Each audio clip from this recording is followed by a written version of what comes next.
Welcome back everybody, my name is Eltimar and we are going to be continuing our Let's Play of Sunless Sea. Where we left off last time, we were searching for people. I know where the first one is, well I know where a couple of them are.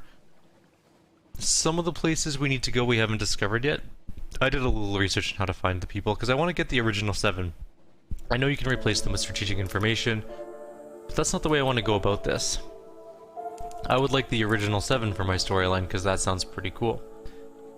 And that's the way we're going to try and do it. Whether or not we succeed, TBD. It could go well, it could go abysmally bad, but we'll find out. I know where the first one is though. We're going to be heading to... Why are we in combat? Oh. There's a horror! It's a very modest challenge. Do it. We failed though, that sucked. Turn harder! Oh god! We just ran straight into the shore. And by that I mean the dock. The quay, I guess. We'll check out the port report. That's all I need. And do we need fuel? We need a little fuel. We can actually search along the beach for something. Anything? Ooh, a ticking parcel. We found a ticking parcel. Inside layers and layers of wadded cotton is an elegant anniversary clock. Gilded ratworker's gears under a glass of dome, sapphired face, a scintillac embellished hand. Designed to run for a year and a day before stopping, most likely a wedding gift. The winding key is not included. An oversight, or is this a wedding gift from someone who did not expect the marriage to last? Whatever the giver's intention, it hardly matters now. Even without its key, the clock works, and the jewels will fetch a nice price. We'll take soundings too, why not? Collect material. We now have a dead post, but we'll deal with that later. Nah, we can just go throw it in. There. Alright, moving on. Eventually, we're going to have to go back into the mirrored area of that place, but that is later. We'll deal with that later. We're going to head northeast-ish right now, towards the Undercrow, where we will hopefully find at least one person.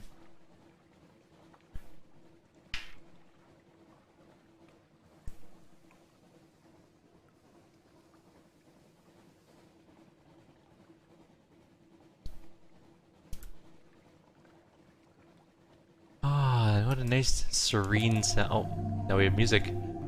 We have the, what are these places called? The Principal's music. My dog is trying to eat my arm. I don't like it.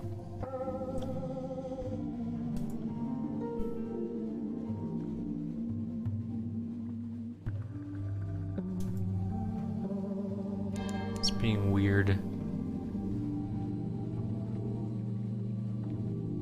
Alright, we're almost to the place we're supposed to be. So the Ragged Crow is where we're headed to.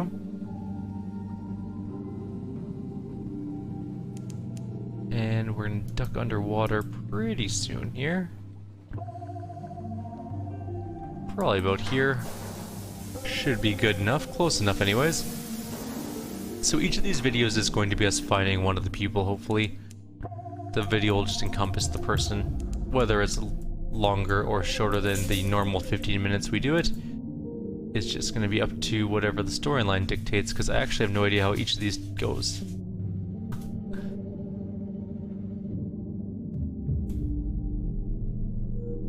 The Undercrow, here we go. A deep well-lit cavern, thick with fungal smoke and cave moths. Far above, a lighthouse fire burns. The scent of it is curiously medicinal. It clouds your head and burns your lungs. Further into the fog, you can make out labored breathing. First of all, port report. Second of all, here at last, the fog voice croaks. Come closer. The incomparable Aurelian rolls his eyes, but advances nonetheless. An almost dead man. Your passenger gazes impassively at a bulbous figure, whispering quietly. As the fog parts, you can make out milky eyes and a toothless grimace. No tomb colonist ever looked as ancient or unwell as the almost dead man before you.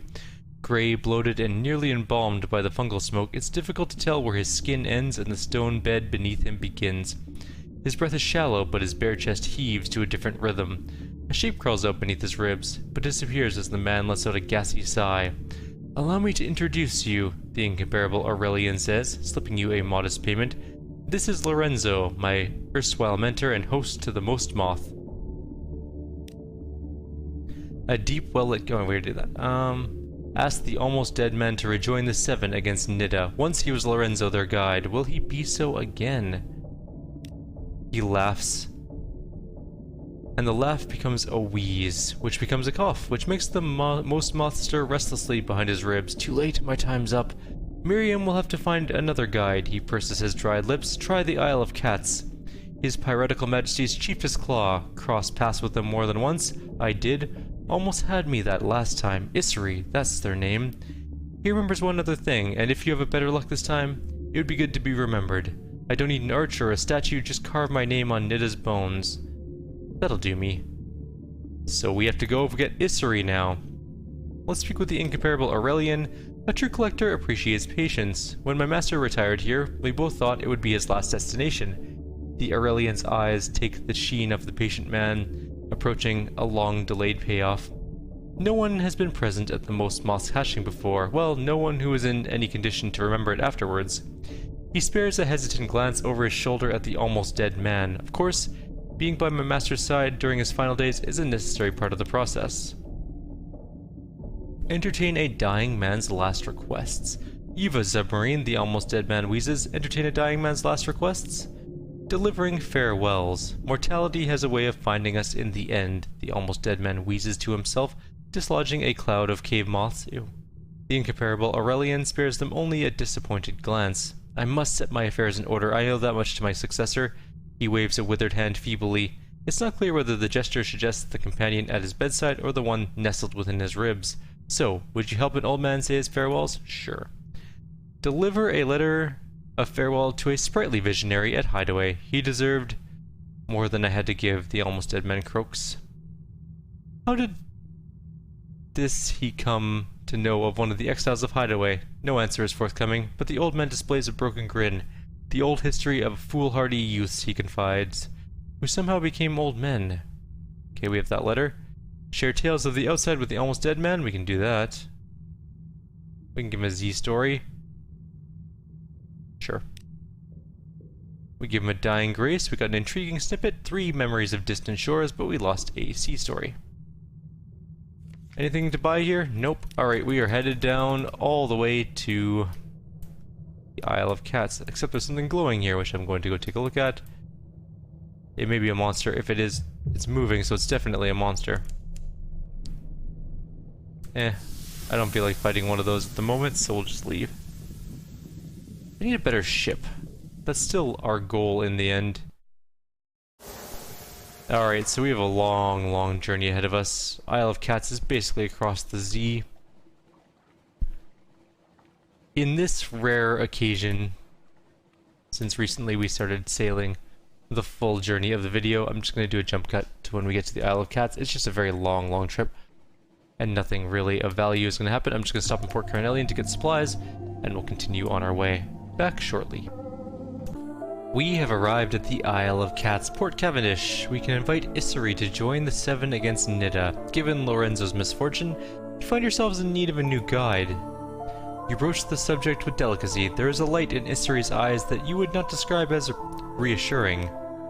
Isri is somewhat acquainted with Nida and the Seven. Nida, sorry. From it, the memories of the well-traveled notary. You fill in the gaps but leave enough unsaid to entice. Isri considers your offer carefully. I'm intrigued, of course, and flattered. Who would not be? But the stakes are high, and the prey inconceivably dangerous. I am selective in my alliances. They lean back considering you. I'm going to accept Isri's compliment and admit them into the Seven. Isri's opinion of you is high. You have proven yourself exemplary. I accept. You reminisce about your association thus far and the possibilities of future alliance. Isri is eager to make themselves useful to the Seven. I'll begin gathering what information I can about Nida and its environs. Travelers from the Elder Continent tend to be circumspect, but my bees won't care. Leaning close, Isri kisses your cheek with unmistakable warmth. To immortality. We now have a guide. Excellent. We're gonna buy some red honey, because it is 600 echoes. Are you out of your friggin' mind? No, I'm gonna buy it anyways. A firkin of red honey. They are important. And if anyone tries to seize it, I will burn London to the ground, because 600 echoes is a lot of echoes. In the next video, we're gonna go find the next person. Frostbound, I believe, is where the next one is located. So we'll start our video nearish to Frostbound. It's another long journey. Apparently this quest takes us all the way across the Z, back and forth, forever, eternally. So like always, if you have any suggestions or comments, please leave them below. Otherwise, I'll see you all next time. Take care.